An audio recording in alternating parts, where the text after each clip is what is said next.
अवतार टाइटल मैंने ही दिया था, वो बहुत ही सुपरहिट फिल्म हुई। জেমস ক্যামেরনের বিশ্ববিখ্যাত অ্যাভাটার ফ্রাঞ্চাইজিকে ঘিরে সবসময়ই দর্শকদের মধ্যে উন্মাদনা থাকে।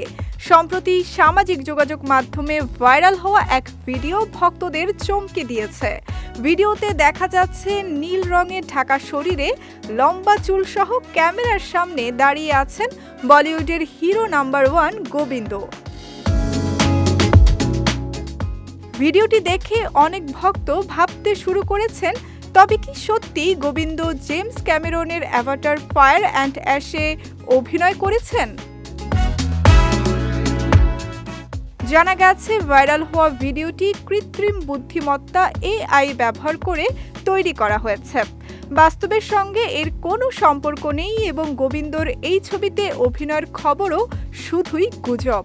এই ভিডিও তৈরির পেছনে মজার একটি প্রেক্ষাপট রয়েছে।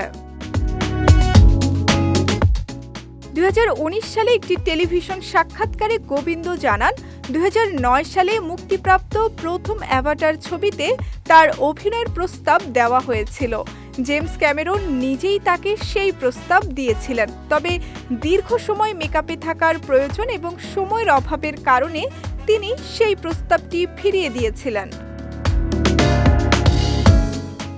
নেটিজেনরা এই পুরনো দাবিকে কেন্দ্র করে AI প্রযুক্তি ব্যবহার করে গোবিন্দকে অ্যাভাটার লুকে উপস্থাপন করেছেন। ভিডিওটি মুহূর্তেই ভাইরাল হয়ে বিনোদন জগতে আলোচনার কেন্দ্রবিন্দুতে পরিণত হয়েছে। এর ফলে হলিউডের মেগা প্রজেক্ট ও বলিউডের জনপ্রিয় অভিনেতার নাম একসঙ্গে নেটিজেনদের কল্পনায় আবারও জীবন্ত হয়ে উঠেছে।